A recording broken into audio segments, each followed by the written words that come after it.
안녕하십니까. 예, 수업 시작하겠습니다. 오늘부터 해서 총 6회로 예정되어 있습니다. 국제경제학 진도별 기출해설 특강. 그래서 강의는 매주 월, 수, 금 이렇게 예정이 되어 있고 총 6회로 진행할 예정이고요. 저희가 이번 그 특강에서 풀어보려고 하는 문제는 거기 이제 나와 있듯이 2015년부터 2025년까지 국제경제 기출 문제를 이 진도별로 재구성한 그런 문제들이라고 보시면 돼요. 그 강의 계획서에 뭐 명시가 좀 잘 안 돼 있네. 그 2015년부터 저기 밑에 2025년까지 기출 문제고요. 그 문제들을 이제 진도별로 좀 재구성해서 제본집을 나눠 드렸을 거예요. 보시면은 무역론이 총 38문제 정도 되죠. 그 맨 앞쪽에 보시면은 38문제 정도 되고, 뒤에 가보시면은 금융론이 페이지로 보면은 81페이지쯤에 있죠. 27문제 정도 됩니다. 그래서 무역론 38문제, 금융론 27문제에서 총 65문제 정도 돼요, 분량이. 이걸 우리가 6회에 걸쳐서 풀어보려고 하는데 시간이 그렇게 여유 있진 않을 것 같아. 6회에 걸쳐서 65문제를 풀려면 하루에 10문제 이상씩 풀어나가야 되는데 좀 빠듯할 것 같습니다. 그러니까 그건 여러분들께서 좀 고려해 주시기 바라고, 이제 무역론이랑 금융론을 이제 크게 몇 덩어리 이렇게 분해를 해봤어요. 먼저 그 무역론 목차 보시면은 크게 이제 세 덩어리로 좀 간단하게 분류를 했습니다. 하나가 무역 모형, 그리고 또 하나가 무역 정책, 그리고 마지막으로 뭐 기타 주제, 이 정도로 배치를 해봤고, 국제 금융론으로 뒤에 또 가보시면은 국제 수지론, 정책론, 환율론, 그리고 기타 주제 이렇게 또 배치를 했어요. 우리가 공부할 때는 이제 국제금융론 순서가 국제수지론 다음에 이제 이론적으로 보면 환율론, 그리고 정책론, 기타 주제인데, 여러분들에게 익숙한 편제로 좀 바꿔서 그냥 국제수지론 공부한 다음에 뭐 ISLM BP 모형 같은 그런 거 갖고 분석하는 정책론 보고, 그 다음에 환율론, 그리고 뭐 국제통화제도랑 관련된 뭐 여러 가지 이야기들, 그걸 이제 맨 마지막에 기타 주제에 넣어놨다. 이렇게 감을 잡아두시면 되겠습니다. 그래서 크게 그렇게 몇 덩어리로 나눴다는 거 말씀을 드렸고, 그 다음에 이제 매일매일 오늘처럼 자료를 배부를 해드릴 텐데, 사실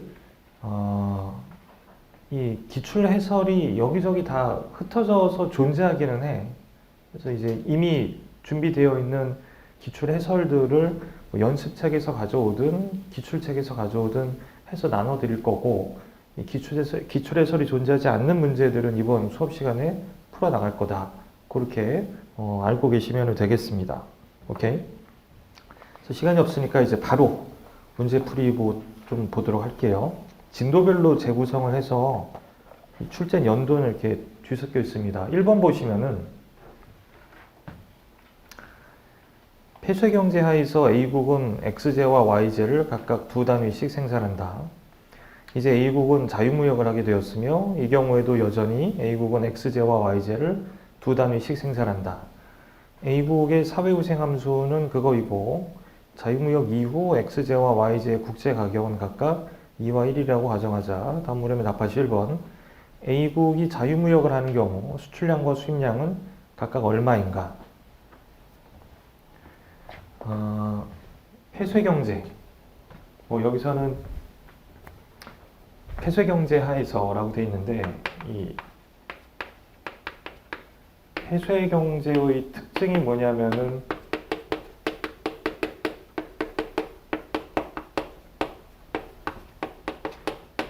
생산한 것만큼 소비한다는 거죠. 그러니까 지금 폐쇄경제 하에서 A국이 X제와 Y제를 각각 두 단위씩 생산하고 있다는 것은 X제와 Y제를 각각 두 단위씩 소비하고 있다는 의미나 마찬가지가 된다고. 그래서 이 나라가 A국이 이 무역을 하기 전 생산을 보면은 x제 두 단위, y제 두 단위고 여기서 생산하여 여기서 소비하고 있다고 나와 있어요. 그리고 여기를 지나는 이 나라의 무차별 곡선을 하나 이렇게 그려본다면 이게 이제 뭐 2 곱하기 2에서 4, 일단 효용은 4일 것인데 이 상황에서 이 나라가 가지고 있는 그 자급자족 상태에서의 상대 가격은 바로 여기서 나타나는 이 무차별 곡선을 기울일 거란 말입니다. 그러니까 자급자족 가격은 얼마였다는 이야기예요? 상대 가격으로 보면은 1이었다는 이야기예요. 요게 이제 폐쇄 경제 또는 자급자족 상태였다고 생각하시면 되는데 이런 상태에서 무역을 하려고 보니까 x제와 y제의 가격이 국제 가격이 각각 2와 1이 되었다는 거지. 근데 여전히 무역 이후에도 x제 두 단위, y제 두 단위씩 생산한다는 이야기야. 그러면은 이제 이 나라는 이제 자신이 만들어 놓은 두 단위의 x제와 두 단위의 y제를 가지고 다른 나라랑 교환 또는 교역을 하는 과정에서 당연히 이 효용 극대화를 추구하게 될 거란 말이에요. 근데 여기 보시면 이제 문제 보시면은 생산량과 소비량을 기호로 구별하지 않고 그 세 번째 줄 보시면은 이 사회후생 함수가 u 이퀄 x 곱하기 y라고 되어 있는 걸 보면은 그 x가 x제의 소비량, y가 y제의 소비량을 가리킨다는 이야기야. 제가 무슨 이야기 하는 거냐면은 이 무역을 하는 상황에서는 생산량과 소비량이 일치한다는 보장이 없기 때문에 생산량을 나타내는 기호랑 소비량을 나타내는 기호를 구별을 해야 되는데 효용 함수에 들어가는 수량은 생산량이에요, 소비량이라는 이야기야. 그러니까 여기서 나타나는 x, y는 소비량이라고 생각을 하고 자, 이 효용 함수를 그냥 x 곱하기 y라고 할게요. 이제 어떤 제약에 직면하게 되느냐? 몇 콤마 몇을 지나는 2,2를 지나는 기울기가 마이너스 2인 이런 예산선을 제약으로 인식하게 될 거 아닙니까? 이걸 달성하는 x랑 y를 찾는 거잖아. 그럼 이제 간단하게 여기 그림으로 나타내면은 이 나라가 무역에 참여하는 상황에서 가지게 되는 뭐 소비 가능선 뭐 이런 주황색 기울기가 될 것이고 얘는 기울기가 뭐 2겠죠. 마이너스 2겠죠. 그럼 접점 조건 넣으면은 MRS XY가 얼마야?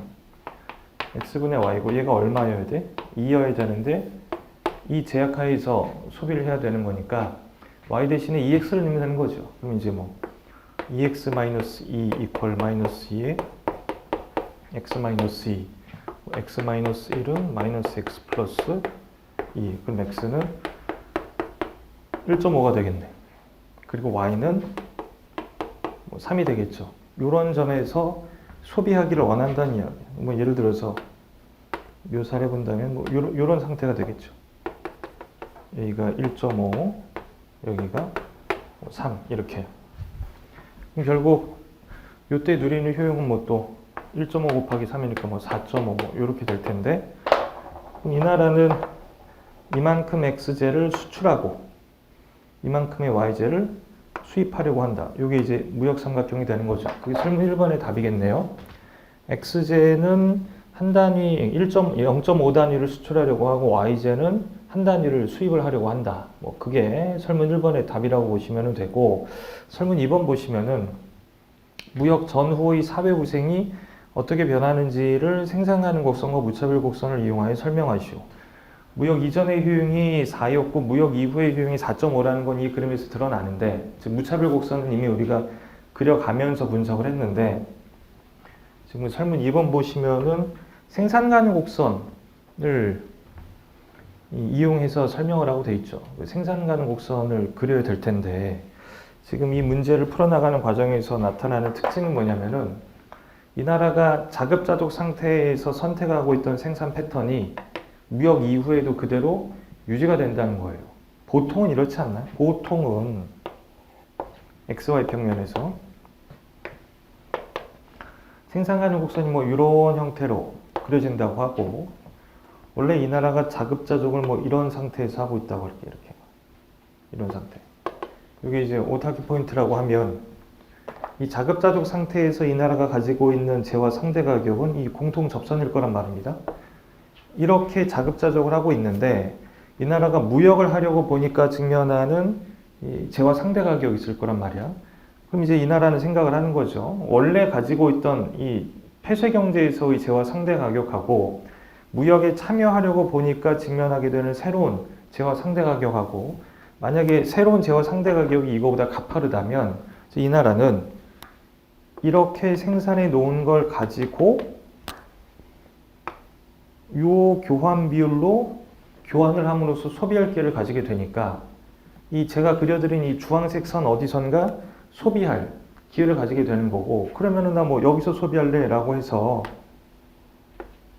이 나라가 이만큼 X제를 수출하고 이만큼의 Y제를 수입하는 그런 무역을 하기를 원한다는 건데 가만히 보니까 지금 내가 만들어낸 물건을 교환을 할 때 직면하는 이 교환 비율 내지는 상대 가격이 주황색 선이라면 내가 여기서 생산한 다음에 그거 가지고 교환하는 것보다는 예를 들어서 생산을 이쪽으로 좀 옮긴다고 해봐. 그럼 이제 내가 가지게 되는 이 소비 가능성이 지금보다 더 바깥으로 나가게 될 테니까 당연히 생산을 그쪽으로 움직이려고 할 거란 말입니다. 그런 식으로 이제 생산을 움직이다 보면은 내가 가질 수 있는 소비 가능성을 가장 바깥쪽으로 밀어낸 생산점을 선택하려고 하겠죠. 예를 들어서 뭐 이런 점이라고 할게요. 그럼 일반적으로 보면 자 원래 폐쇄 경제에서 이 나라가 가지고 있던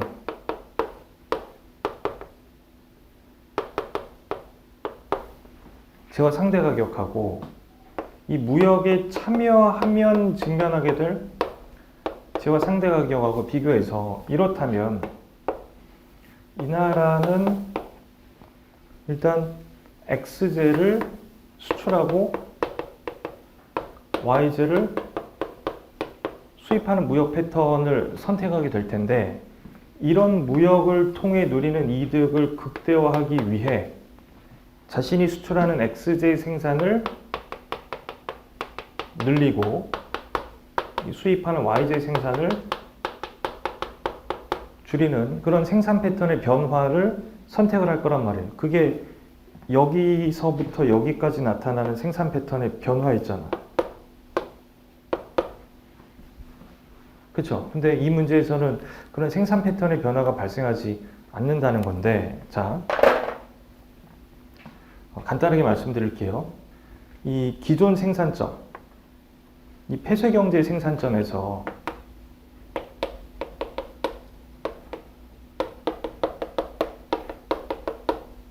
기준으로 지금 이 나라가 가지고 있는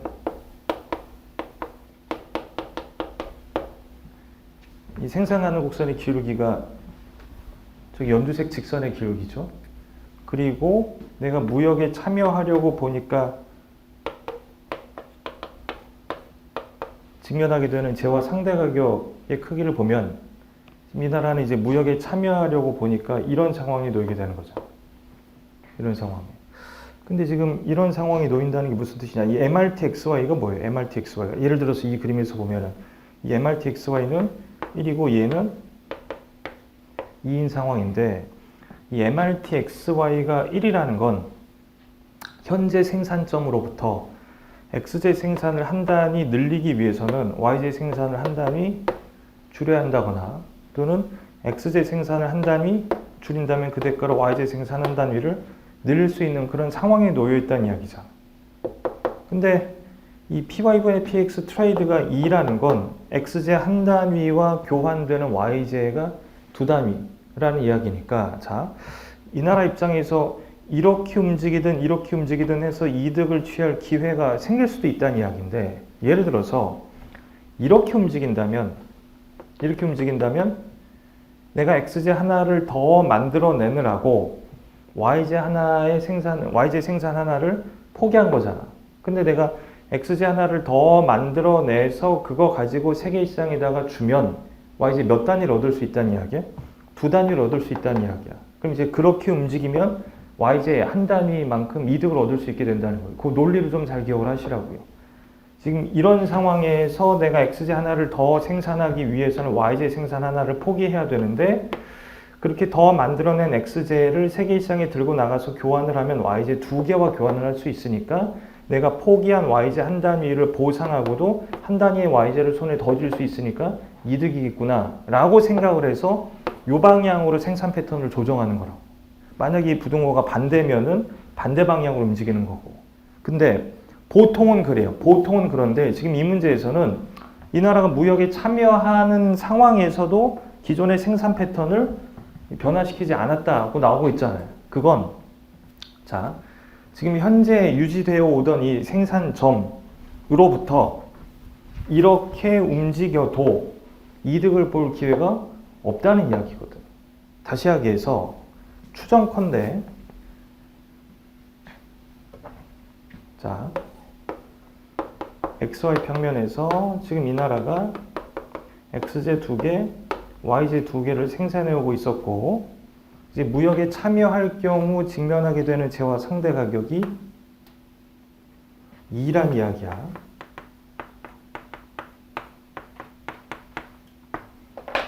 그럼 이제 이 나라가 이 점으로부터 생산을 뭐 이렇게 움직이거나 뭐 이렇게 움직일 요인이 없었다는 건 이렇게 움직여도 이득이 생기지 못하고 이렇게 움직여도 이득이 생기지 못한다는 이야기가 되는 거잖아요. 그럼 이제 이렇게 움직일 때 이득이 생기지 못하려면 이 점에서 자 오른쪽 아래로 내려갈 때 경험하게 되는 PY, 이게 MRT XY랑 얘랑 비교할 때 이렇게 된다는 이야기. 이렇게 내가 요 점으로부터 XZ 하나를 더 생산하면서 YZ 생산을 포기하더라도 내가 포기한 YZ 이상의 보상을, 대가를 무역을 통해 획득할 수 있다면 그렇게 갔을 텐데 그렇지 않은 상황이 연출되기 때문에 그렇게 안 갔다는 이야기예요. 그 다음에 이제 반대로 이쪽 상황에서는 이건 이렇게 왼쪽 위로 움직이려고 보니까 그때는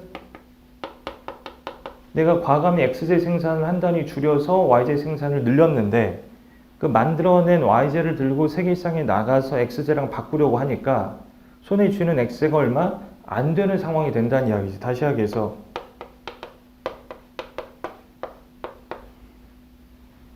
여기 거꾸로 말씀드렸죠? 제가 아까 말씀드린 거 이렇게 된다는 얘기예요. 이렇게. 이러니까 이 왼쪽 위로 움직일 요인이 없다는 거지. 요 부등식이 이해가 잘 안 되면은 요 부등식이 이해가 잘 안 되면 이렇게 보세요. 이 MRT XY분의 1 그다음에 PX분의 PYT 이게 역수 취해보자고. 역수 취하면은 이렇게 되죠. 그럼 이제 이게 의미하는 게 뭐 이게? 아까 요건 뭐였죠? 요건 XJ 생산을 한 단위 줄이면 그 대가를 획득할 수 있는 YJ 수량이었단 말입니다. 근데 이거는 뭐 이거는요? 그거 역수니까 YJ 생산을 한 단위 늘리기 위해서 XJ 생산 몇 단위를 줄여야 되느냐 그거란 말이야. YJ 생산을 한 단위 늘리기 위해서 XJ 생산을 몇 단위를 줄여야 되느냐 그게 이제 이 값이 되고 요 값은 뭐가 되는 거예요? 그래서 내가 만들어낸 YJ 가지고 XJ 몇 개랑 바꿔 먹을 수 있느냐라는 건데 예를 들어서 이게 3이고 이게 2라고 하면은 내가 YJ 생산 한 단위 늘리기 위해서 XJ 생산 몇 단위 줄여야 된다는 거예요? 3단위 줄여야 된다는 이야기야. 근데 그래서 이제 YJ를 하나 더 만들어냈어. 그거 가지고 이 교육시장에 나가서 XJ랑 바꿔 먹으려고 하니까 XJ 2개밖에 못 받아온다는 이야기잖아요. 그럼 나는 그렇게 할 이유가 없다는 거지. 그렇죠? 그래서 아마도 이 나라가 가지게 되는 생산 가능 곡선의 양태가 모양이 뭐 이렇지 않겠냐라는 생각을 할 수 있겠죠. 이렇게. 이러면 이 나라가 원래 유지하던 생산 패턴을 변경할 요인이 없을 테니까. 오케이? 그래서 요 원래의 생산점으로부터 XZ 생산을 줄이고 YZ 생산을 늘리는 영역으로 움직이려고 보니까 이렇게 돼서 움직일 요인이 없다는 이야기고 말 잘 들으셔야 돼요. 원래 유지해오던 생산 패턴으로부터 XZ 생산을 늘리고 YZ 생산을 줄이는 영역으로 움직이려고 보니까 이렇게 돼서 그렇게 움직일 요인이 없다. 그래서 이 나라는 원래의 생산 패턴을 그대로 유지하는 거다. 그렇게 결론을 내려주시면 되죠. 배점을 보시면은 이게 되게 많은 내용을 요구하는 문제라는 걸 생각할 수 있을 거예요. 배점이 20점이잖아요, 지금. 오케이? 그래서 그 설문 2번은 이 나라가 왜 원래 유지해 오던 생산 패턴을 무역에 참여하면서 변경하냐, 그 원리를 알고 있느냐, 그걸 물어보는 문제였다고 생각하시면 돼요. 그래서 이 MRT-XY랑 이 무역에 참여할 경우 가지게 되는 PY분의 PX, 요거의 대소를 통해서 판단하면 된다. 그런 문제였다고 생각하시면 되겠습니다. 오케이? 요 문제를 이제 첫 문제로 해서 2번도 좀 볼게요.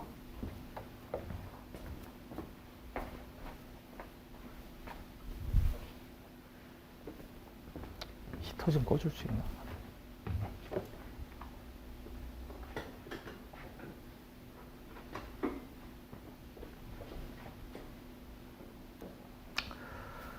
자, 2번. 2021년도 5급 봉체 1문이네요. A국은 두 재화 X, Y를 생산하는데 총 1800시간의 노동을 투여할 수 있다. 생산에 필요한 요소는 노동만을 고려한다. X제의 생산함수는 Y제의 생산함수는 그렇다. 그리고 해당 국가의 대표적 소비자의 효용함수는 그거이다. 단물음에 답하시오. 단 X제의 가격은 1이며 모든 시장은 완전 경쟁 시장이다. 1번. 폐쇄경제 균형에서 X, Y제 생산에 각각 투입되는 고용량과 노동자들의 균형 임금을 도출하시오. 폐쇄경제에서 각 재화 생산에 투입되는 노동량, 그리고 그때 노동자들의 임금을 구하라고 하네. 그럼 일단 폐쇄경제에서의 생산 및 소비를 찾아야 되겠죠. 그러니까 이 문제를 해결하기 위해서는 일단 여러분들이 뭐부터 도출해야 돼? PPC, 생산하는 곡선부터 도출을 해야 되죠. 이 PPC는요, 일국이 생산과 관련하여 가지게 되는 어떤 포텐셜 내지는 제약은 크게 두 가지 요소에 의해 영향을 받는다고 말씀을 드렸을 거예요. 첫 번째가 뭐냐면은 요소 보존. 그다음에 두 번째가 생산함수 또는 이제 생산 기술. 요 두 가지에 의해 영향을 받는다고 말씀을 드렸을 거예요. 이거 이제 정리하면 되는 거잖아요. 요소 보존이 뭐죠? LX 플러스 LY가 1800이고, 그럼 이 생산함수가 X 이퀄 LX 2분의 1승 Y 이퀄 3분의 1 곱하기 LY의 2분의 1승이니까 이거 결합하면 LX 대신에 뭐 넣으면 되지? X의 제곱. LY 대신에 뭐 넣으면 되는 거죠? 9Y 제곱 넣으면 되는 거죠. 이게 생산 가능 곡선의 식이 되는 거고. 이게 이제 이렇게 그려지겠죠? 오케이. 그 다음에 이 자급자족이니까 이 생산 가능 곡선이 곧 소비 가능 곡선이 되는 거잖아요. 그래서 무차별 곡선을 가장 바깥쪽으로 밀어낸 그런 상태를 찾아내면 되죠. 이거 계산 문제죠. 그래서 X제 생산 및 소비량, 그리고 Y제 생산 및 소비량을 여러분들께서 찾아내시면 돼요. 계산해 보시면은 여기가 30, 여기가 10 이렇게 나올 겁니다. 그러면 얘가 30이라는 건 얘가 900이라는 거고, 오케이? 얘가 10이라는 건 LY가 얼마가 된다는 이야기예요? 900이 되는 거지, 이것도. 그러니까 얘는 3분의 1 곱하기 뭐 900. 얘 2분의 1승. 2분의 1승. 이렇게 쓰면 되잖아. 그쵸? 그래서 X제 생산에 900명의 노동, Y제 생산에도 900명의 노동. 이 투입이 된다는 이야기고요. 자, 근데 이 문제에서 요구한 건 뭡니까? 일단 이 고용량은 찾았고 균형 임금을 도출하라는 거죠. 근데 문제를 가만히 들여다보면 X 산업과 Y 산업 사이의 노동의 이동이 뭐 제한적이다 이런 이야기가 없죠. 그럼 이제 완전히 자유롭다고 보시면 돼. 다시 하겠어. X 산업에서 지급되는 임금이나 Y 산업에서 지급되는 임금이나 같을 수밖에 없을 거예요. 오케이? 근데 이제 X 산업에서 지급되는 임금은 이거에 의할 거고 Y 산업에서 지급되는 임금은 이거에 의할 텐데 요게 요거고 요게 요걸 텐데 지금 뭐 하나만 알아내면은 나머지는 얘랑 다 같을 거 아닙니까? 근데 X제 가격이 나와 있죠. 얼마라고 나와 있어요? X제 가격이 1이라고 나와 있고 그럼 이제 얘만 구해내면 되겠네. 얘만. MPLX가 뭐예요? 2분의 1 곱하기 LX의 마이너스 2분의 1승이잖아. 근데 여기 얼마 들어가는 거예요? 여기 900명 들어가는 거죠. 그쵸? 그럼 얘는 얼마 되는 거예요? 이게 30분의 1이 되는 거죠. 이게 900분의 1이니까. 그쵸? 그럼 60분의 1이 된다. 그러면은 이 X산업에 종사하는 노동자들의 임금은 얼마가 되는 거예요? 60분의 1이 되는 거고 마찬가지로 Y산업에 종사하는 노동자들의 임금도 60분의 1이 된다는 이야기. 그렇게 계산해 내시면 되고 자, 그 다음에 이제 설문 2번 보시면은 글로벌 시장에서 경쟁할 경우 X, Y에 대한 국제 가격은 모두 1로 정해진다고 하자. 이때 A국에서 노동자의 소득과 생산자의 이윤 변화를 폐쇄 경제와 비교하여 설명하시오. 지금 이러고 있는데 이 나라가 직면하는 이 PY분의 PX가 이제 1이 되는 거죠. 무역에 참여하는 순간. 그럼 이제 생산점이 저기서 바뀔 거라는 건 알고 계실 거예요. 오케이? 무역에 참여하는 상태에서 이 나라가 선택하는 생산점을 찾아내면 되는데 여기 지우겠습니다. 이 자유무역에 참여하는 경우 생산은 어디서 이루어지느냐 이거지. 맥시마이제이션 PXW 곱하기 X 플러스 PYW 곱하기 Y. 이게 이 나라가 만들어내는 생산물의 세계시장 가치인데 이게 극대화되기를 원할 거란 말이야. 이제 뭘 벗어날 수 없어? 생산 가능곡선. 이걸 벗어날 수 없잖아. 이거 달성하는 X랑 Y를 찾아야 되겠죠. 우리 여러 번 연습했었잖아. XY 평면에서 생산 가능곡선이 이렇게 주어져 있을 때 등가치선을 가장 바깥쪽으로 밀어낸 점을 일단 생산점으로 찾아야 된다. 근데 요 점에서의 X값이랑 Y값, 미지수 두 개를 구하기 위해서는 식 두 개가 필요한데 일단 식 하나는 있죠. 그럼 나머지 식 하나는 뭐가 되는 거야? 접점 조건이 되는 거잖아. 근데 그 접점 조건이 뭘까요? 이 PPC 기울기 이퀄 PY분의 PXW겠지. 그쵸? 지금 이 문제에서 얘 얼마야? 1이잖아, 1. 여기 1. 그럼 이제 요거 찾아내면 돼. PPC 기울기 저거. 전미분하면 되는 거잖아. 2x 곱하기 tx 플러스 18y 곱하기 dy 이퀄 0 하면 마이너스의 dx분의 dy 요거 바꾸면 되잖아. 이렇게. 그럼 이제 이렇게 나누면 되는 거니까 얼마가 되는 거야 이거? 9분의 1 y분의 x 이렇게 되겠네. 이게 얼마야 된다는 거야? 1이어야 된다는 거니까. 오케이? 이거 이제 결합하면은 x 이퀄 얼마? 9y 이렇게 되는 거지. 그럼 여기다가 넣으면 되는 거죠. x 자리에다가 9y 넣으면은 저거 81 y제곱 되는 거지. 플러스 9y제곱. 이건 이제 90y제곱인데 이게 얼마면 되는 거야? 1800이면 되는 거잖아.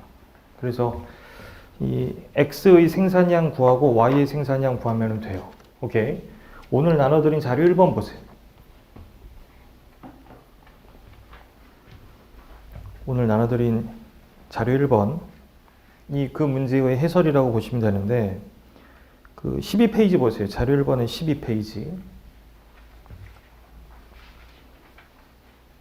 지금 우리가 찾아낸 게 거기 생산점이죠. YJ 생산량이 얼마가 된대? 2루트 5가 된다네. 그리고 X의 생산량은 거기다 9 곱하면 되는 거니까 18 루트 5가 되는 거죠. 그래서 생산을 거기서 찾아. 자, 그 다음에 이제 소비를 찾아야 되죠. 맥시마이제이션 효용함수가 뭐예요, 지금? 효용함수가 lnx 플러스 lny라고 되는데 이것도 이제 사실 이 생산량을 나타내는 기호랑 소비량을 나타내는 기호를 좀 구별을 해줘야 되거든. 폐쇄경제라면은 그냥 x로 x 생산량, x 소비량 퉁칠 수 있어. 근데 개방경제면은 x가 x의 생산량이면은 x의 소비량은 좀 기호를 달리하는 게 좋겠다는 이야기잖아. 그래서 이걸 이렇게 쓸게. ln cx 플러스 ln cy.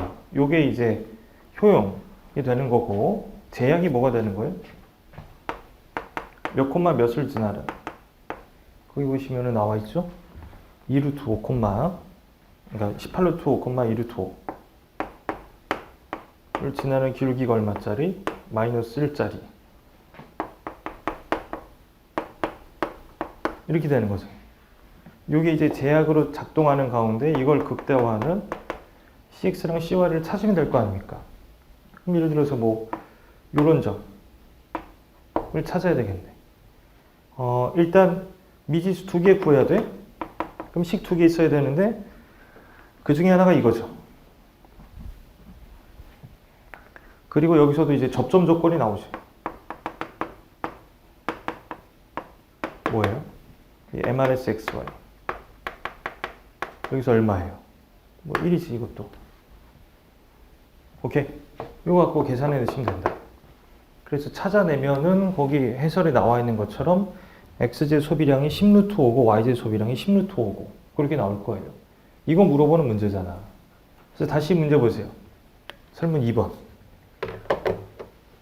자, 글로벌 시장에서 경쟁하는 경우 X, Y에 대한 국제 가격은 모두 1로 정해진다고 하자. 이때 A국에서 노동자의 소득과 생산자의 이윤 변화를 폐쇄경제와 비교하여 설명하시오. 그럼 폐쇄경제에서 노동자의 소득이랑 폐쇄경제에서 생산자 이윤 구한 다음에 개방경제에서 노동자 소득 그리고 개방경제에서 생산자 이윤을 또 계산을 하셔야 되겠네. 오케이?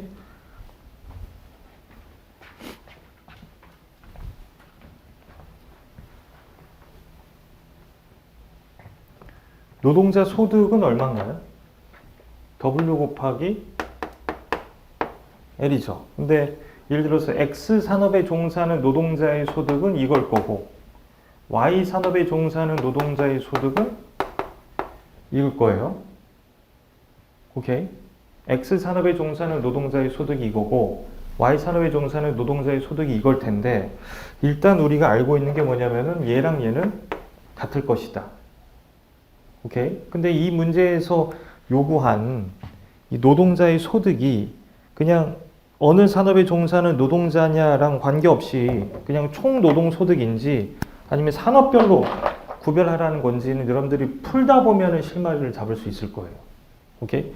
그 해설 12페이지 보시면은요. 해설 12페이지. 자, 그 설문 3회 해결 보시면 무역이 이루어지는 상황에서 LX는 1620, LY는 180이 돼요. 합쳐서 1800인 건 확인하면 되는 거고. 자, 이때 MPLX는 얼마가 돼? 180분의 루트 5. 그 다음에 MPLY도 180분의 루트 5. 오케이?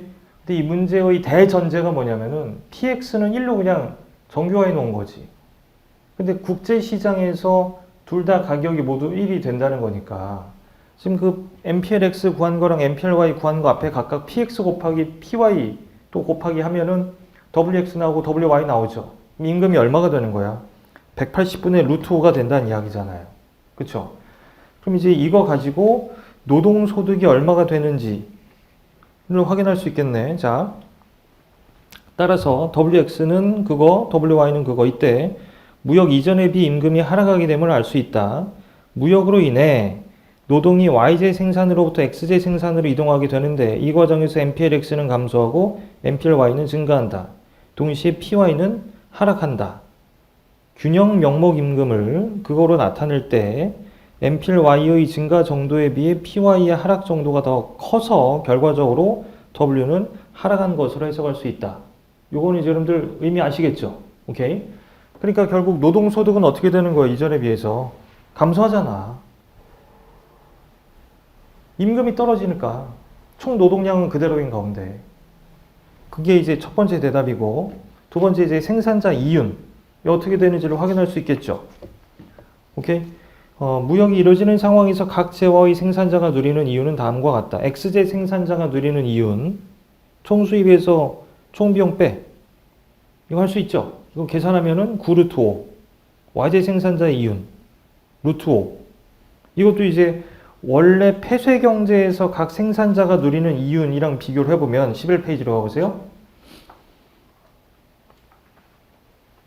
11페이지 해설에서 거기 생산자 이윤 중간에 나와 있죠. X재 생산자 이윤이 15였고 Y재 생산자 이윤이 15였는데 X재 생산자의 이윤은 증가하고 Y재 산자의 이윤은 감소하는 걸 확인할 수 있을 거예요. 그리고 만약에 여유가 된다면 뭐 요거 하나 덧붙여 주는 것도 좋겠지. 뭐 수출 산업에 종사하는 생산자의 이윤은 무역으로 인해 증가하는 반면 수입 대체 산업에 종사하는 기업의 이윤은 무역으로 인해 이전에 비해 감소한다. 그거를 결과로 하나 써줄 수 있는 거잖아. 근데 되게 그럴듯한 예상 아닌가? 수출 기회를 얻게 된 산업은 이윤이 이전에 비해 증가하고 수입되는 물건과 경쟁해야 되는 산업은 이전에 비해 이윤이 감소한다. 오케이? 근데 여기서 이제 특징적인 현상은 노동자의 소득이 어떻게 된다? 이전에 비해 감소한다. 그 정도로 볼 수 있겠네. 오케이? 예. 이게 이제 2번 문제의 해설이었다고 보시면 돼요. 그렇게 어려운 문제는 아닌데 이런 문제는 계산이 틀려버리면 뭐 어떻게 회복하기 어려운 그런 문제니까 계산 실수가 절대 있으면 안 되는 그런 문제입니다. 그렇게 확인을 해봤고요. 자, 그 다음에 3번 문제로 갈게요.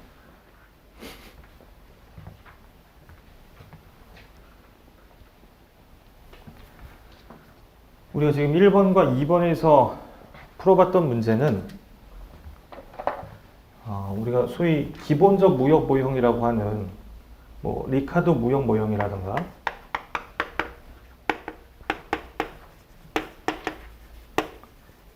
아니면은 핵쇼올린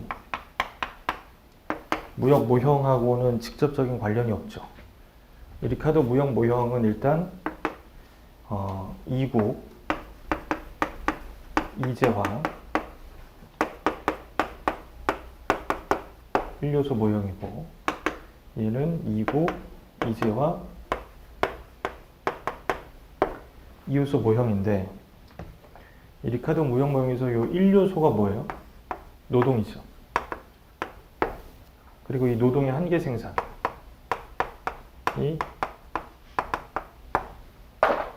일정하다고 하잖아.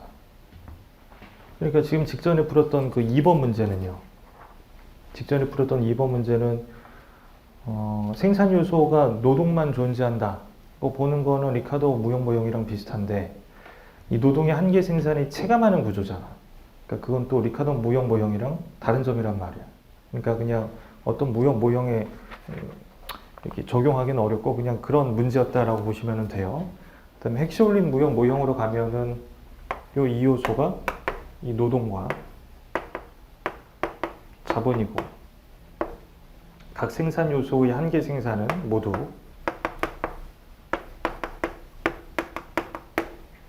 체감한다고 보는 거지. 오케이. 근데 그 3번 문제를 보시면은 3번 이게 좀 어려운 문제인데 두 국가 A국과 B국 두 재와 X재와 Y재가 존재하는 세계를 상정한다. 2국 2재화예요. A국과 B국에는 각각 1인의 국민이 있다.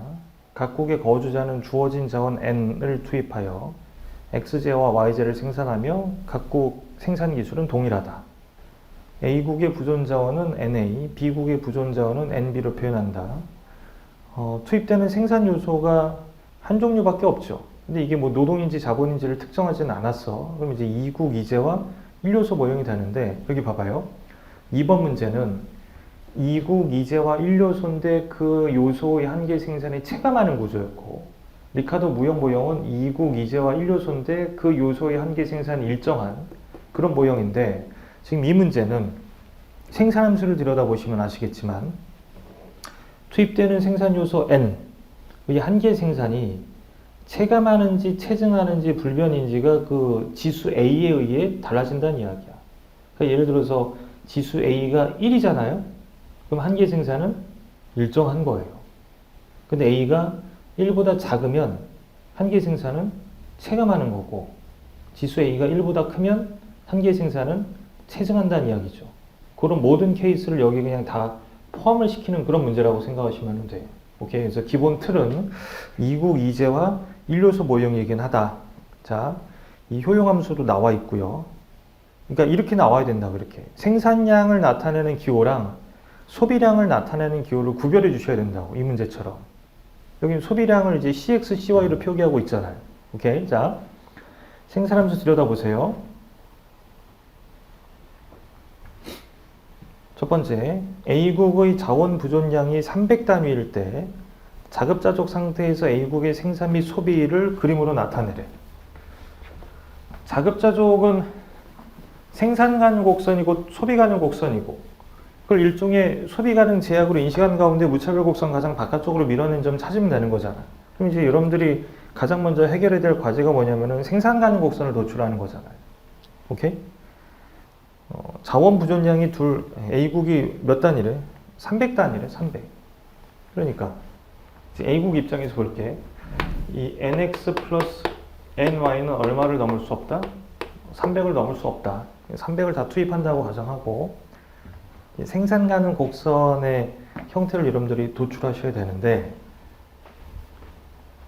짱구를 굴려야 돼, 이거. XY 평면에서. 생산 가능 곡선을 도출하기 위해서는 이 요소 부존 제약과 뭘 결합해야 돼? 생산함수를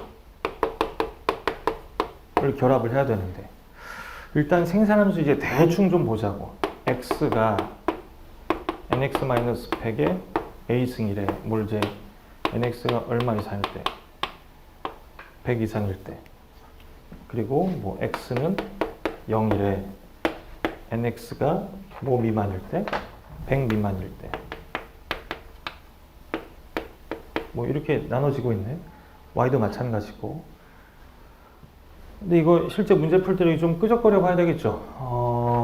이거 보시면은 양변에 요거 분의 1승을 취해버리면은 x의 a분의 1승 이퀄 nx 빼기 100이니까 nx는 x의 a분의 1 플러스 100 이렇게 될 거고, 같은 논리로 이제 ny도 y의 a분의 1승 플러스 100 이렇게 되겠죠. 물론 이제 이런 범위 조건을 갖고 오셔야 돼요. 여기도 마찬가지로. 그래서 이거를 저기 일단 넣어보자고. nx 자리, ny 자리에다 넣으면 어떻게 되는 거예요? 이거 이제 저기다 넣으면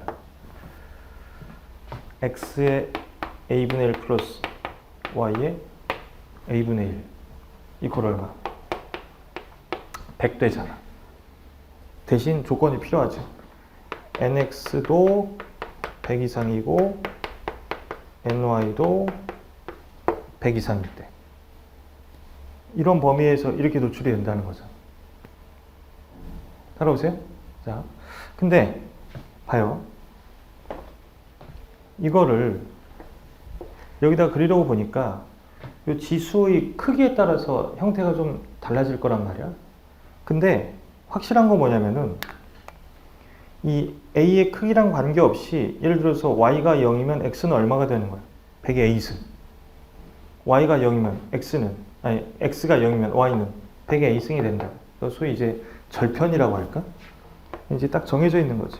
100의 a승, 100의 a승인데 이 두 점을 연결하는 궤적이 직선일 수도 있고 곡선일 수도 있다는 이야기야. 예를 들어서 a가 1이야. a가 1이면 어떻게 생겼을까?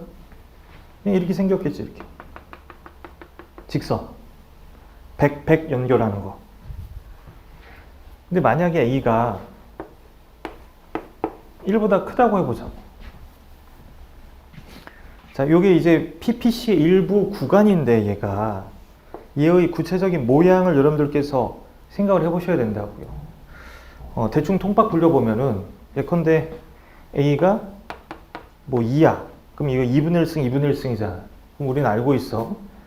생성하는 곡선이 이렇게 원점에 대해 볼록한 형태라는 거예요. 이렇게. 그 다음에 A가 예를 들어서 1보다 작아. 뭐 A를 0.5라고 해봐.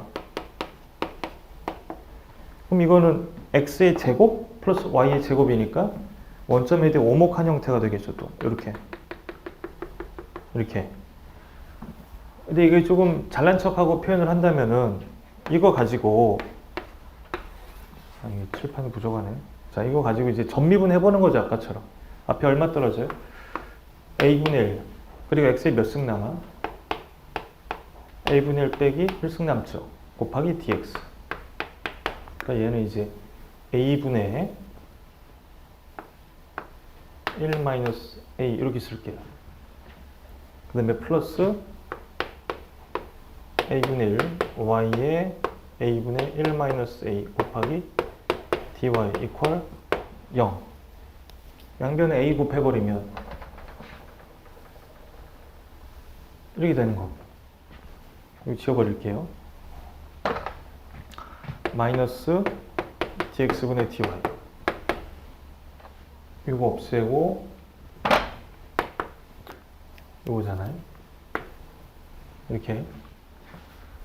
이거 나누고 이거 나누면 어떻게 돼? 마이너스 dx분의 dy는 y분의 x에 a의 1 마이너스 a승이잖아요. 그쵸? 자, 요게 뭐예요, 요게? mrtxy고 이 ppc 기울기 옆에 뭐 붙인 거야? 마이너스 붙인 거잖아, 이게. 요게. 오케이? 그게 이거래, 이거. 자, 예를 들어서 A가 1이야. 몇 승이야? 0승이야. 그럼 얘랑 관계없이 그냥 1. 저 1이었잖아, 아까. 근데 만약에 A가 0과 1 사이에 있다고 해봐. A가 0과 1 사이에 있으면 얘는 뭐가 되는 거예요? 양수가 되는 거고. 생산 가는 곡선을 타고 오른쪽 아래로 움직일 때, 오른쪽 아래로 움직일 때, 이 값이 어떻게 돼? 커지죠. 그럼 생산하는 곡선이 이렇게 생겼다는 거예요. A가 0과 1 사이일 때. 이해되시죠? 근데 A가 1보다 더 커. A가 1보다 더 크면은 얘는 뭐가 되는 거야? 마이너스가 되는 거죠. 이해되세요? 그럼 얘를 이렇게 바꾸면 되잖아요. 여기 봐봐. 얘 이렇게 바꾸면 되는 거예요. 얘를 x분의 y라고 하고 요거를 a-1이라고 하면 되잖아. 아까 거랑 똑같은 건데 이렇게 표현해 놓고 요걸 적용해 보자. 그럼 얘가 양수지 이번엔. 근데 생산하는 곡선을 타고 오른쪽 아래로 움직인다는 건 오른쪽 아래로 움직인다는 건 이 값이 점점 어떻게 된다는 거야? 작아진다는 거니까 생산하는 곡선이 이렇게 생겨먹었다는 이야기. 대충 감 잡으셔야 된다고. 그래서 이 A의 크기에 따라서 또는 범위에 따라서 이 나라가 가지게 되는 생산 가는 곡선의 일부 구간이 보여주는 그 모양이 달라진다는 거예요. 근데 아직 끝나지 않았어요. 자, 예를 들어서 여기는 어떤 상태? 여기는 X제 생산에 투입되는 노동량이 예를 들어서 100 미만이 된 거예요. 오케이? 지금 이 상태 중에서 우리가 생각할 수 있는 가장 그 여유로운 상태가 뭐냐면은 이 nx는 100, ny는 얼마? 100. 이런 상태 아니에요?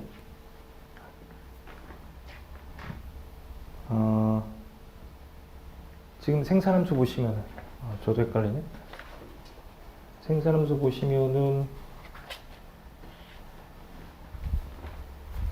이 상태. 여기 200이지, 200. 죄송해요. 이렇게. 이런 상태인데, 이 상태에서, 봐봐요. 이 상태에서 얘는 잡아두고, 아니, 얘는 잡아두는 게 아니라, 얘를 99, 98 이렇게 줄여나간다고 봐요. 97. 그래봐야 X의 생산량은 계속 얼마에서? 0에서 불변인데, 요게 201, 202, 203 이렇게 늘어날 수 있잖아. 그럼 이제 X의 생산량은 0에서 잡혀있지만 Y의 생산량은 어떻게 될 수 있어요? 증가할 수 있다고 이렇게 이거에 따라서 그러다가 이제 얘가 0이 되고 얘가 얼마가 되면 300이 되면 그때 Y의 생산량은 얼마가 되는 거예요? 이 Y 생산함수에다가 여기 300 넣으면 되는 거잖아요. 200의 A승이 되겠네. 근데 여기를 200의 A승이라고 할게요. 이 그대로 논리를 여기도 적용할 수 있겠지. 200의 A승. 결국 이런 꼬리들이 생긴다는 거예요. 이런 꼬리들이. 이게 좀 독특한 거죠. 그래서 예를 들어서 A가 0과 1 사이에 있는 양수다. A가 0과 1 사이에 있는 양수면은 이 나라가 가지는 생산 가능 곡선이 이렇게 생겨 먹는다는 거고. A가 1이다. A가 1이면 어떻게 되는 거예요? 이렇게 되는 거지, 이렇게. 그리고 A가 1보다 크다. 그럼 이제 이렇게 생겨 먹는 거지. 오늘 나눠드린 자료 2번 보시면 오늘 나눠드린 자료 2번 이게 연습책 30번이에요. 국경 연습책. 거기서 145페이지 보세요. 생산 가능 곡선의 형태가 이렇게 나와 있을 거예요. 근데 이제 그 각주에 제가 써놨다시피 그 그림을 하나로 다 통합을 하다 보니까 그렇게 그려진 건데 원래는 이렇게 그려야 되죠. 이렇게 XY 평면에서 자, 그 그림 보시면은요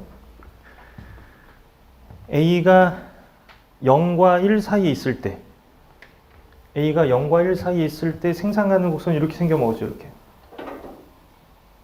이렇게 여기가 100의 A승이고 100의 A승이고 뭐 예를 들어서 이게 200의 A승 이게 200의 A승 이제 생산하는 곡선이 이렇게 생겨 먹어요. 이렇게 요게 A가 0과 1 사이에 있을 때고요. 그 다음에 이제 A가 1이면 지금 제가 그려드린 그림에서 얘는 100보다 어때? 작지? 근데 A가 1이면 이 100의 1승이 되는 거잖아. 그럼 얘보다는 이게 클 거란 이야기야. 오케이? 그러니까 얘의 위치가 사실 달라져야 돼. 그러니까 그 그림 30-1번 각주 21번 보시면은 아래의 그림은 세 가지 경우를 동시에 묘사하는 과정에서 왜곡된 부분을 포함하고 있다. A의 크기에 따라 E3 스타, E2 스타, E1 스타 순서대로 원점에서 점점 멀어져야 정확한 그림이 된다는 이야기예요. 원칙적으로 이야기하면은 그 E1 스타 있죠, 그림에서. 얘가 제일 바깥에 있는 애겠지. 왜냐면 각 점들의 좌표가 50의 A승, 50의 A승이잖아. 근데 A가 0과 1 사이에 있냐, 1이냐, 1보다 크냐, 순서대로 점점점 더 바깥에 있어야 된단 말이야. 그러니까 그림이 좀 왜곡된 건 사실이에요. 요거 좀 납득되시죠? 오케이. 자, 어쨌든 제가 지금 풀려고 하는 게 설문 1번이야. 다시 설문 1번 보세요. A국의 자원 부존량이 300단위일 때 자급자족 상태에서 A국의 생산 및 소비 상태를 그림으로 나타내시오. 이게 배점이 10점밖에 안 된다는 게 조금 이해가 안 되는데 10점 안에 지금 우리가 살펴봤던 내용을 다 때려 박아야 되는 거거든. 그러니까 이 과정을 한 7점 정도로 여러분들이 생각을 하시면 되고 요 그림을 3개를 그려야 돼. 제일 좋은 방법이 요거 그리고 A가 1일 때 그리고 A가 1보다 클 때 그리고 쉽게 이야기해서 그 해설 145페이지에 나와 있는 그림 있잖아요. 요거를 하나의 그림에 이렇게 다 우겨 넣지 마시고 세 개의 그림으로 나눠서 나란히 그려주는 게 제일 좋을 거란 이야기예요. 근데 이제 수식으로 표현되는 소비점은 얼마다? 50의 A, 50의 A다. 아시겠죠? 그렇게 가면 될 것 같아. 쉽지 않은 문제입니다. 그 다음에 설문 2번. A국과 B국의 자원 부존량이 각각 300단위일 때 양국 사이에 무역이 발생할 수 있는지를 분석하고 무역이 가능하다면 어떤 형태로 이루어질 것인지를 예측하시오. 되게 근본적인 물음을 물어보는 건데 이 무역을 하는 이유가 어디 있죠? 무역을 하지 않고 자급자족할 때 누리는 효용에 비해 효용이 더 커지니까잖아요. 오케이? 근데 예를 들어서요. 자, 이 나라가 여기 보세요. 처음에 이런 식으로 자급자족을 하고 있었다고 이렇게. 이게 50의 A승, 50의 A승이었잖아요. 오케이?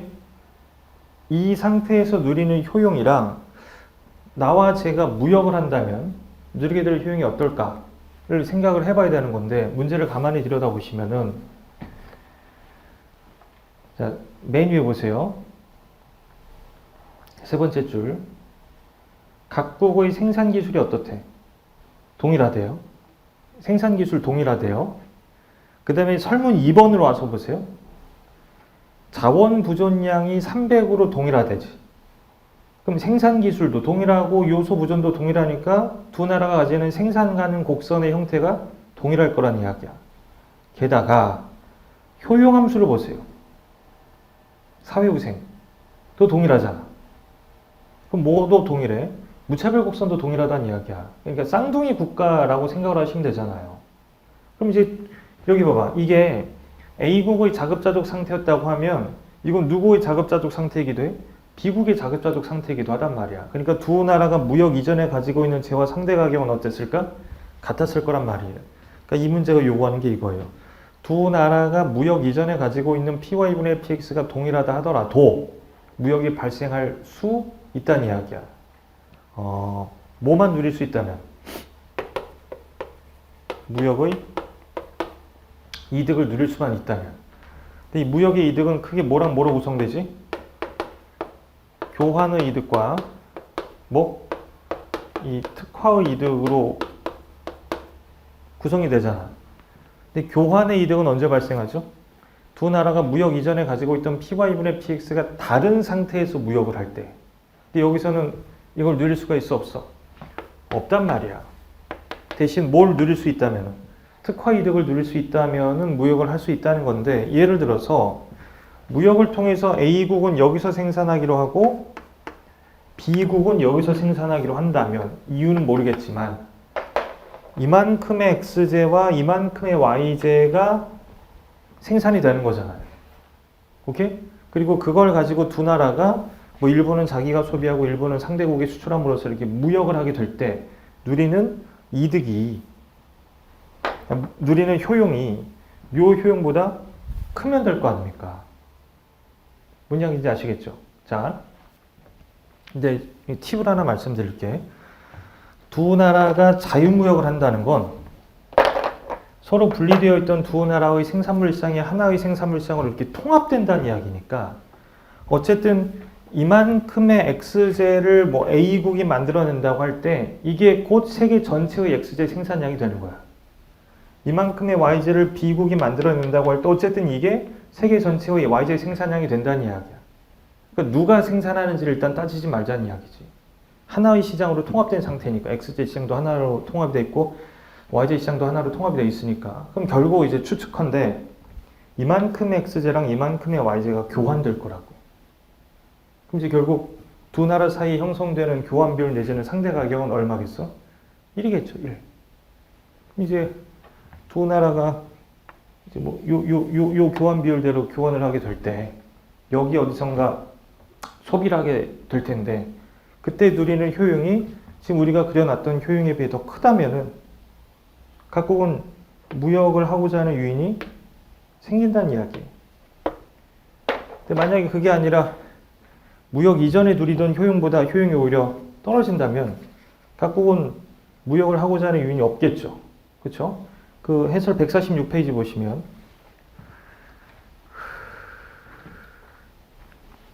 해설 146페이지 보시면은 그림 30-2번 있죠. 그 오른쪽 그림 보세요. 오른쪽 그림. 오른쪽 그림 보면은 자급자족 상태가 EA죠. 근데 이제 두 나라가 무역을 한다면 두 나라 모두 소비할 수 있는 점이 거기 왼쪽 아래에 있는 ET가 될 텐데, 그렇다면은 두 나라는 무역을 해야 안 해? 안 한다는 이야기야. 그러니까 결국 수식으로 봤을 때 EA에서 누리는 효용과 ET에서 누리는 효용 비교해서 ET에서 누리는 효용이 더 커야 또는 같아야 무역을 할 유인이 생긴다는 이야기예요. 그거라고, 그거. 오케이? 효용함수 나와 있으니까. 알아보세요. 무역 이전의 효용이 얼마야? 무역 이전의 효용이 이거 아닌가, 이거? 50의 A승의 제곱이잖아. 그러니까 이거에 뭐 2A 고 무역 이전의 효용이, 무역 이후의 효용은 얼마가 되는 거예요? 2분의 200의 A승. 그럼 이제 이거는 2분의 200의 A승의 제곱이잖아. 그럼 이거는 뭐 4분의 200의 2승. 그래서 이래야 무역을 하고자 하는 유인이 생긴다. 그렇게 접근하시면 되죠. 그래서 이 A의 범위 찾아내시면 된다고요. 오케이? 근데 문제를 다시 보시면은 무역이 가능하다면 어떤 형태로 이루어질 것인지 예측하시오.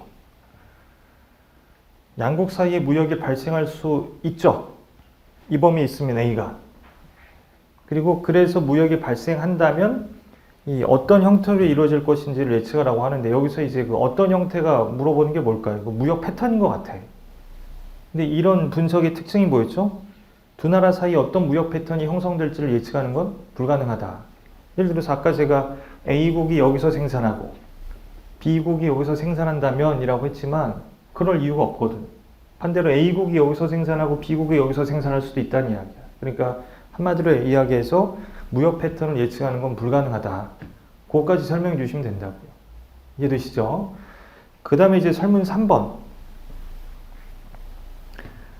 A가 1보다 작은 상태에서, 즉 A가 1보다 작은 상태라면 생산 가능 곡선은 이런 형태라는 이야기, 이렇게 원점에 대해 오목한 형태. 그 상태에서 초기 자원 부존량이 300단이라고 하자. 양국의 자원이 동일한 속도로 증가하면 양국 간 무역 패턴은 어떻게 변하는지 설명하시오. 이거 좀 시간이 없어서 복잡하기도 하고, 해설 그냥 바로 보세요. 해설 146페이지.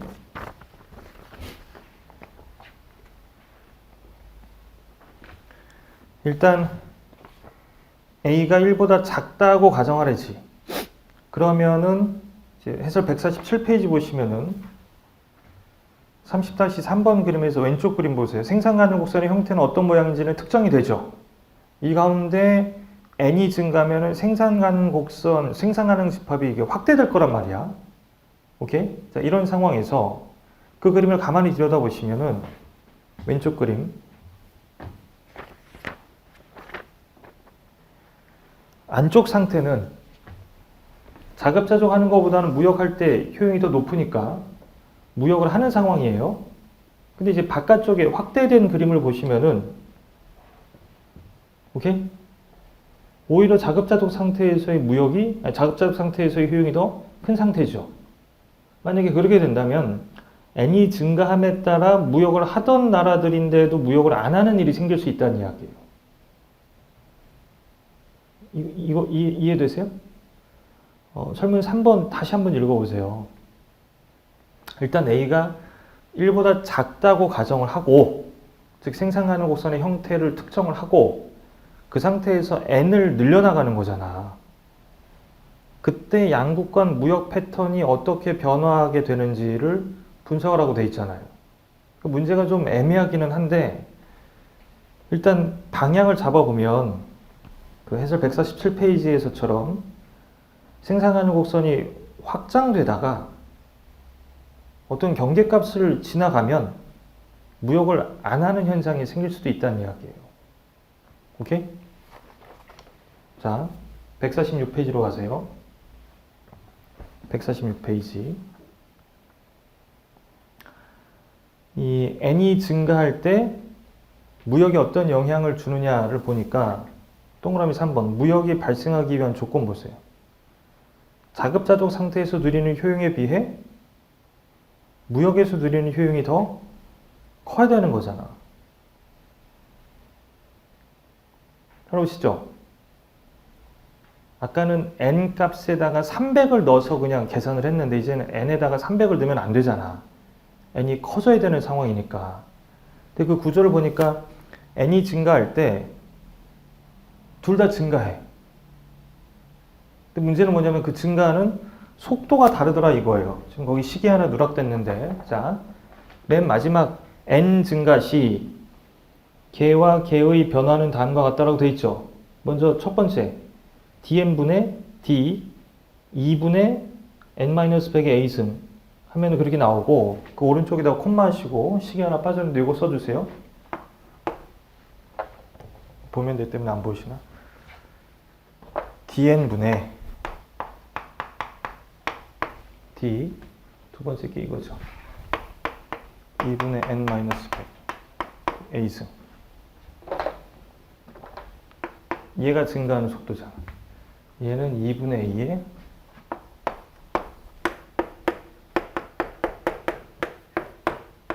이렇게 되지.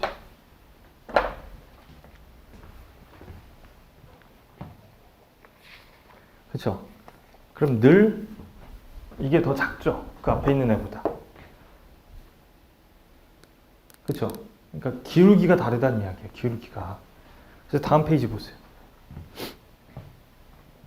다음 페이지.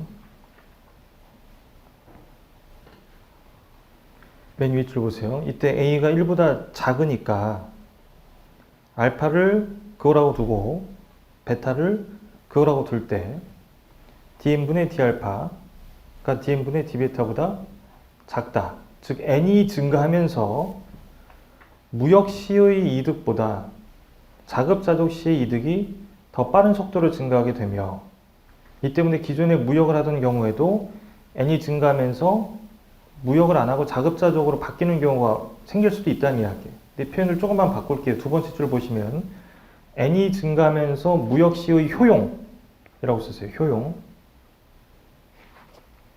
보다 자급자족 시의 효용이 더 빠른 속도로 증가하게 되며, 오케이?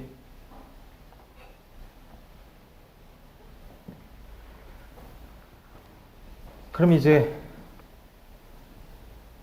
A의 범위에 따라서 정리를 해보면 앞 페이지 위에서 두 번째 줄 보세요. 앞 페이지 위에서 두 번째 줄 보시면은 A가 2분의 1보다 작은 상황이면 애초에 무역이 없었을 거란 말이야. 오케이? 그런 상태에서는 N 값이 증가하더라도 뭐 무역이 새로 생겨나는 일은 없다는 이야기야. 오케이? 근데 이제 A가 2분의 1과 1 사이에 있다면은 지금 밑에 보고 있는 그림과 같은 일이 생길 수도 있다는 이야기지. 어떤 임계값을 기준으로 해서 이 요소 부존량이 그거 미만일 때는 무역을 하다가 이 요소 부존량 n이 그걸 넘어가게 되면은 무역을 안 하는 현상이 생길 수 있다는 이야기잖아요. 그 그림 이해되시나요, 지금? 그 임계값, 이쪽 오른쪽 그림에서 그 분할선 같이 그려져 있는 수직의 점선 있잖아. 그때의 n 값은 어떻게 계산하면 돼? 이 둘이 일치할 조건 계산하면 되는 거잖아요. 2에 뭐 마이너스 a분의 1, n 마이너스 100. 이렇게 계산하면은 2분의 1, n 빼기 100. 이렇게 나올 거예요. 알파랑 베타랑 같을 조건이니까. 그래서 이거 이제 n 이퀄로 정리하시면은 그 그림 중에 오른쪽 그림에서 분할선의 n 값이 나올 거예요. 이건 근데 뭐 그렇게 중요하진 않으니까 그 기준으로 그걸 넘어가게 되면 무역을 안 하는 일이 생길 수도 있다. 그러니까 제가 이제 이 문제를 쭉 풀면서 느낀 게 뭐냐면은 그 발문이 좀 불명확한 것 같은데 설문 2번 보시면은 무역이 가능하다면 어떤 형태로 이루어질 것인지 예측하시오라고 하면은 여기서는 무역 패턴이 맞아. 근데 결과적으로 뭐 예측할 수 없다는 거지. 근데 이제 설문 3번 보면은 양국 간 무역 패턴은 어떻게 변하게 되는지 분석하시오라고 돼 있잖아요. 이건 이제 무역 패턴이 어떻게 변하는지에서 뭘 수출하고 뭘 수입하느냐 그 무역 패턴을 물어보는 게 아니라 두 나라 사이의 무역 여부 어떻게 변하게 되는지 그걸 물어보는 거라고 생각이 돼요. 여전히 무역 패턴은 예측 불가능하니까. 그래서 설문 3번에서 양국 간 무역 패턴은 양국 간 무역 여부라고 해석을 할 수밖에 없다. 안 그러면 문제가 풀리지 않으니까. 그렇게 좀 접근하고 넘어갈게. 오케이? 그 다음에 이제 설문 4번 보시면은 기술 진보가 일어나서 이번에는 또 A가 증가한다고 하지, A가. A가 증가하면 어떻게 되겠느냐? 우리 해설 148페이지 보시면은 A가 증가하면은 PPC의 모양과 크기가 변하잖아. 그쵸? A가, 여기 봐봐. A가 1보다 작을 때 이렇죠. 근데 A가 1이야. 그럼 이제 생산하는 곡선이 이게 아니라 이렇게 되지. 그럼 A가 1보다 더 커. 그럼 이렇게 되는 거잖아. 그쵸? 그거예요, 그거. 그래서 이제, 생산 가능곡선과 무역에 미치는 영향. 생산 가능곡선에 미치는 영향은 여러분들 지금 제가 방금 설명드린 거대로 설명하시면 된다는 이야기예요. 오케이? 그 맨 위에 줄 보시면은 A의 증가는 XY 평면에서 PPC 모양과 크기를 변화시킨다. 즉 A의 증가에 따라 PPC가 원점에 대해 형성하는 볼록성이 강해지며 여기 봐봐요. 원점에 대해 형성하는 볼록성이 강해지는 게 이 방향이잖아. 원래는 오목하다가 곡률이 없다가 볼록해지다가 원점을 향해 형성하는 볼록성이 이렇게 갈수록 강해지는 것 또는 뭐 오목성이 약해진다는 거죠. 그렇죠? 크기는 확대된다. 그 다음에 이제 4.2 보시면은 A 증가로 인한 무역 패턴의 변화라고 되어 있는데 이거는 이미 그 설문 2번에서 그 실마리를 얻어냈잖아요. 설문 2번, 자 146페이지 맨 위에 줄 보시면은 이 조건을 만족하는 A의 범위는 그거이다라고 돼 있죠. 즉 A가 2분의 1 이상이어야 무역이 생긴다는 거야. 그럼 이제 A가 처음에 3분의 1이었어.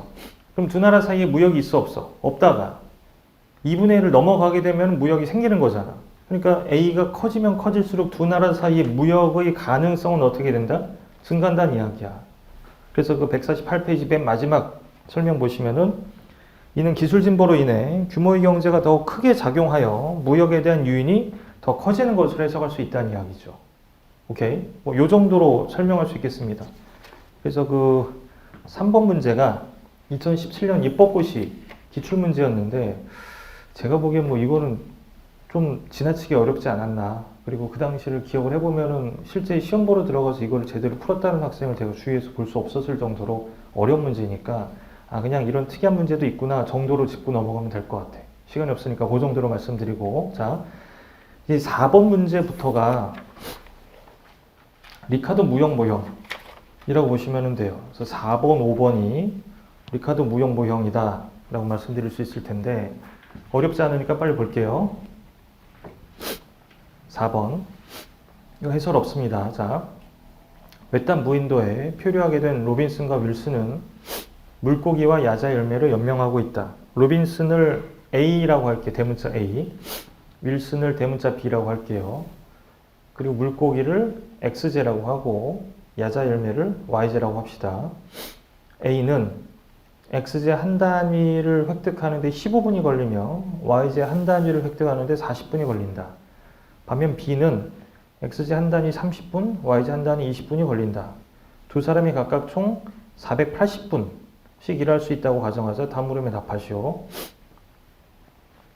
그러면 이제 표를 그려놓고 시작하는 게 좋겠죠.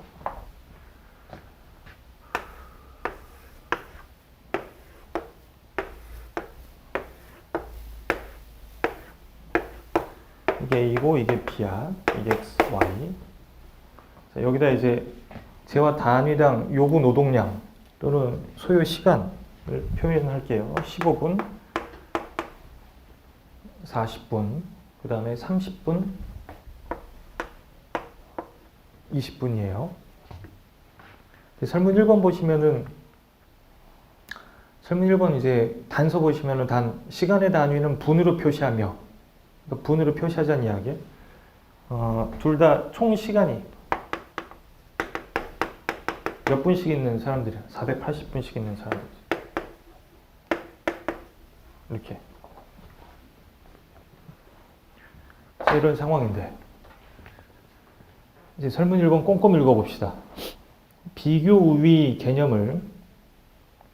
우위를 두 개의 개념으로 표시하고자 한다. 첫째는 로빈슨과 윌슨이 각각 한 개씩 생산하기 위해 투입하는 시간으로 표시한 기회비용이고, 둘째는 각각에게 주어진 총 480분을 가지고 생산한 생산량으로 표시한 기회비용이다. 서로 다른 단위로 표시한 기회비용을 비교하시오.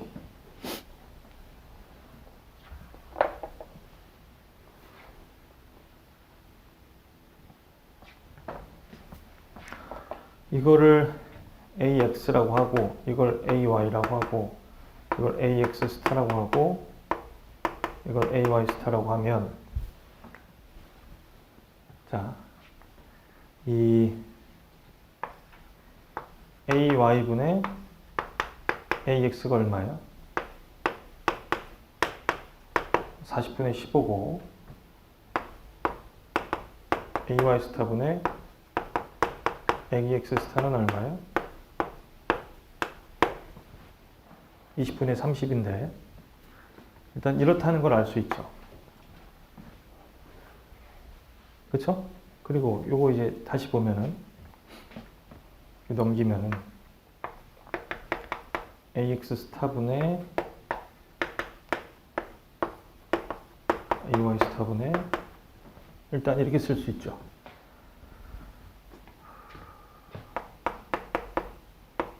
그리고 이거 역수 취하면은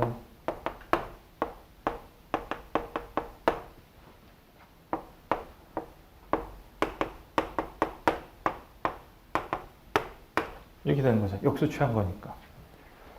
이 A가 뭐죠? A? 재화 단위당 요구 노동량이죠. 여기서는 노동량을 분으로 표시하고 있는 것 뿐이에요. 단위가 분이야, 분. 자, 그럼 이제 이거분의 1이 뭐가 되는 거예요? 생산성인 거죠. 그쵸? 그럼 이게 의미하는 게 뭐 이게? A는 X산업에서 가지고 있는 상대적인 생산성이 Y산업에서 가지고 있는 상대적인 생산성보다 더 높다는 이야기잖아. 그러니까 이 식을 보면 A가 뭐의 비교율을 가져? X의 비교율을 가지고 B는 Y의 비교율을 가진다. 뭐 이렇게 표현할 수 있죠. 원래 리카드 무형 모형이 이 노동 생산성을 강조하는 모형이니까 생산성으로 한번 오랜만에 표현을 해본 건데, 문제에서 요구하는 건 이게 아니에요, 지금. 첫째 방식으로, 오케이? 비교율을 표현하자는 이야기야. 각각 한 개씩 생산하기 위해 투입하는 시간으로 표시한 기회비용이라고 되어 있는데, 여기 봐봐요. A가 X제 하나를 생산하기 위해서는 15분이 필요하죠. 그쵸? 근데 15분이면 Y제 몇 개를 생산할 수 있는 시간이야? 40분에 15개를 생산할 수 있는 시간이잖아. 이거 파악되세요? 이거 지울게요. 그 발문을 다시 보시라고. 첫째는 로빈슨과 윌슨이 각각 한 개씩 생산하기 위해 투입하는 시간으로 표시한 기회비용이라고 돼 있잖아요. 그러니까 A의, 너무 긴데,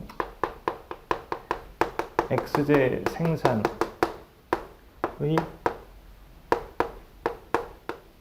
기회비용, 자, 이게 의미하는 게 뭐냐면은 X제를 하나 생산하기 위해 투입한 시간이 있을 텐데 그 시간을 X제 생산에 투입하지 않고 Y제 생산에 투입한다면 Y제를 몇 개 생산할 수 있느냐 그거잖아. X제 하나를 생산하기 위해 몇 분이 필요해? 15분이 필요한데 15분이면 Y제를 몇 개 생산할 수 있다는 거예요. 40분에 15개를 생산할 수 있다는 이야기야.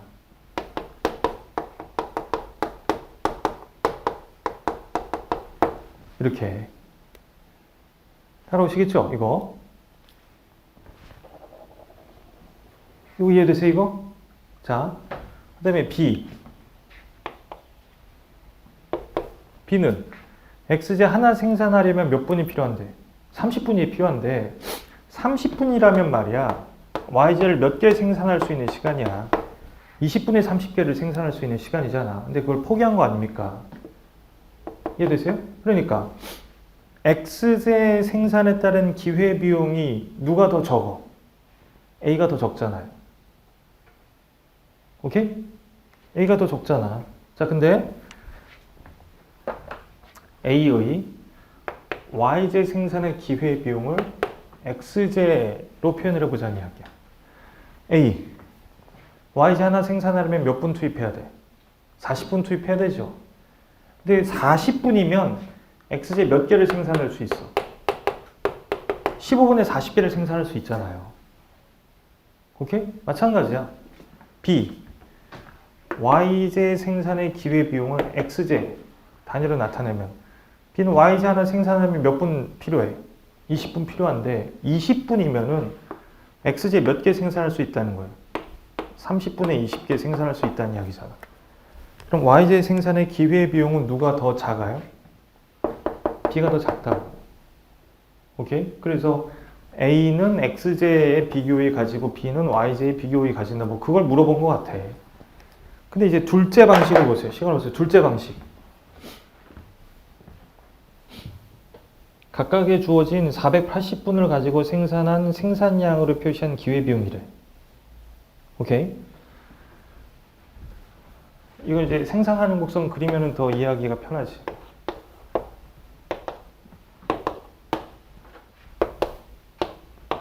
이게 A고 이게 B예요. 그래서 A의 생산하는 곡선 여기다 그리면 어떻게 돼? 480분을 모두 X제 생산에 투입하면 X제 몇 개? 32개. 그쵸? 480분을 모두 Y제 생산에 투입하면은 몇 개? 12개. 이게 PPC겠지. 그 다음에 B는요. 모두 X제 생산에 투입하면은 16개. 모두 Y 생산에 투입하면은 24개. 이렇게 되는 거죠. 그럼 이제 봐요. A의 X제 생산의 기회비용은 오케이.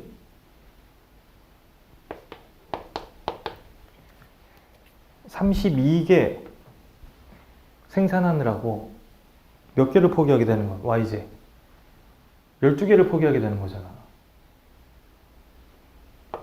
32개에 대해 12개의 Y제 포기가 발생하는 거잖아. 이거 이해되세요? 자, B는요.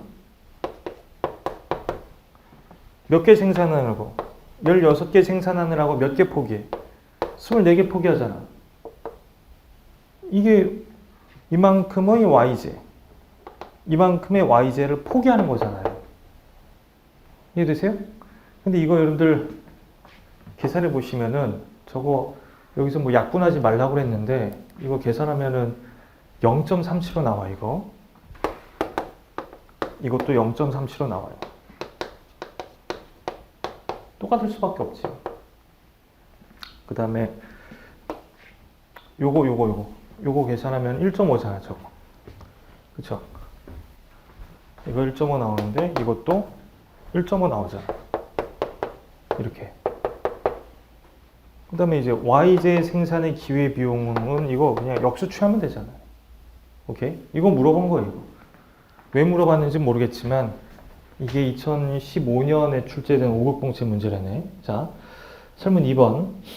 생산량으로 표시한 기회비용을 이용하여 생산가능 곡선을 그림으로 나타내고 자급자족과 비교한 교역의 이익을 교환 비율의 상한과 하한을 이용하여 설명하시오. 단 교역 시 두 사람은 모두 이득을 얻는다고 가정한다. 문제가 되게 긴데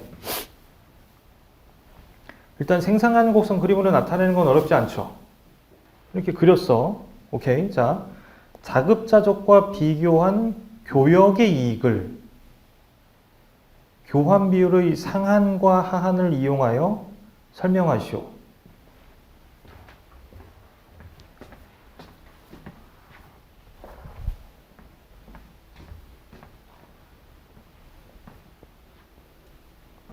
자, 봐요. x제 한 단위당 교환되는 y제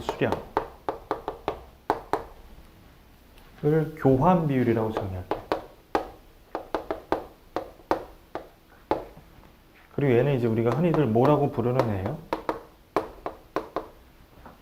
얘잖아요. 근데 이 나라 입장에서 이미 자기 나라 안에서도 x제 하나를 포기하면 그 x제 하나당 y제 몇 개를 손에 줄 수 있어. 자급자족 하는 상황에서도 이걸 손에 줄 수 있잖아요. 이해되세요? 그러니까 A국은요 이미 자급자족 상태에서도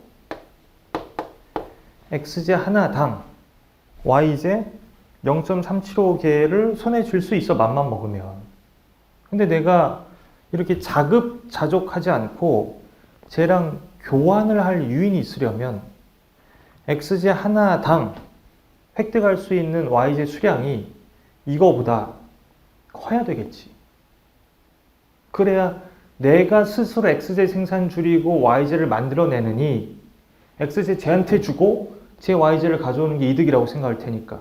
그러니까 A국 입장에서 교환을 통해 이득을 누리려면 그 교환 비율이 이거보다 커야 된다는 이야기야. 이해되시죠? 자, 그 다음에 이제 이 나라는요. 이 나라는 내가 y제 한 단위를 줄인다면 y제 한 단위의 생산을 줄인다면 x제를 만들어서 손에 줄 수 있어. 오케이? 뭔 이야기인지 아시겠죠? 그럼 이제 이 나라 입장에서의 교환 비율은 이거랑 반대로 생각을 하셔야 된다. 이게 헷갈리면 그냥 이렇게 봅시다. 내가 x제 한 단위를 얻기 위해 y제 생산 몇 개인가를 포기하면 돼. 내가 만들어낼 수 있으니까. 오케이? 내가 x제 하나를 얻기 위해 포기해야 되는 y제 수량이 얼마야? 16분의 24잖아. x제 하나를 얻기 위해서 내가 포기해야 되는 y제 수량이 16분의 24란 말이야. 다시.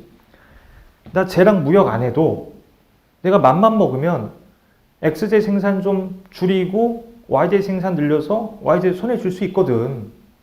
근데 그게 아니라 내가 만들어낸 x제를 쟤한테 주고 쟤한테서 y제를 받아오는 유인이 있으려면 이거 이해되세요?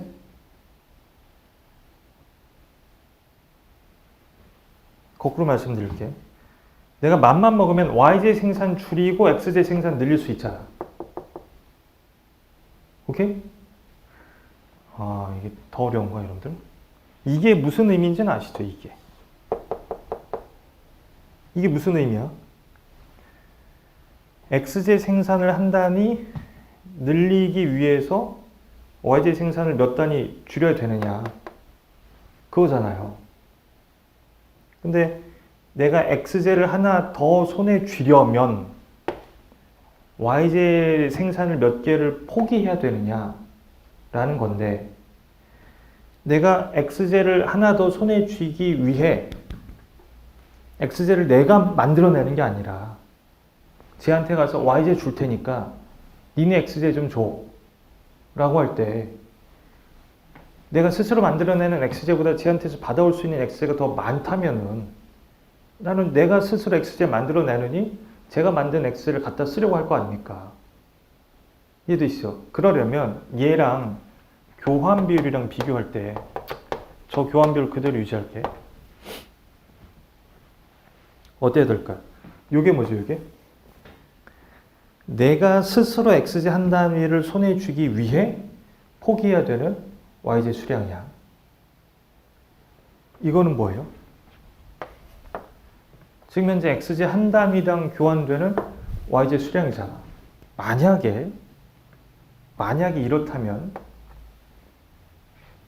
잘 생각해보세요. 만약에 이렇다면 요게 뭐라고요? 내가 스스로 x제 하나를 만들어서 손에 쥐기 위해 포기해야 되는 y제 수량이야. 근데 이거는 뭐냐면은 내가 y제를 주고 x제를 받아올 때의 그 교환 비율이잖아. 만약에 이렇다면 나는 x제를 하나 손에 쥐기 위해 스스로 y제 생산을 줄이고 x제를 만들어내는 게 유리할지 아니면은 내가 만들어낸 y제를 주고 쟤한테서 x제를 받아오는 게 유리할지 후자가 더 유리한 거잖아. 이래야 교환하고자 하는 유인이 생기는 거고 교환에 따른 이득이 생긴다는 이야기예요. 그래서 결국 교환 비율이 뭐랑 뭐 사이에 있어야 된다. 32분의 10이랑 16분의 24 사이에 있어야 된다.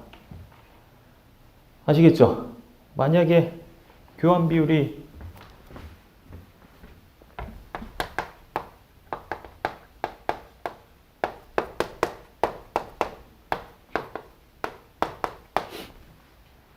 여기에 가 있으면 둘 다 서로를 향해서 뭐 줄 테니까 뭐 달라고 그래. 둘 다 x제 줄 테니까 y제 달라고 하겠지. 그럼 교환이 안 돼. 만약에 여기 들어가 있다면 둘 다 서로를 향해서 뭐 줄 테니까 y제 줄 테니까 x제 대하고 교환이 안 된다고. 저 사이에 들어가야 된다는 이야기야. 그거예요 지금. 설문 2번. 근데 저기 등호를 넣으면 돼, 안 돼? 등호 넣으면 이거 감점하시려고 단서 주신 거예요. 단 교역 시 두 사람은 모두 이득을 얻는다고 가정하자. 오케이? 그래서 일전에 수업 시간에 말씀드렸을 거예요. 이게 뭐예요? 이게? 무역이 가능하기 위한 조건. 요거 빼면 무역을 통해 두 사람 모두 이득을 획득할 수 있을 조건. 그거예요, 그거. 오케이? 그 다음에 이제 설문 3번.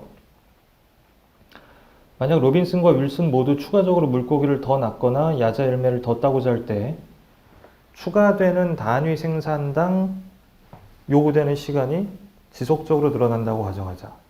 이 경우에 생산 가능 곡선을 그리고 그 이유를 설명하시오. 그러니까 노동의 한계 생산이 체증한다는 거예요? 체감한다는 거예요?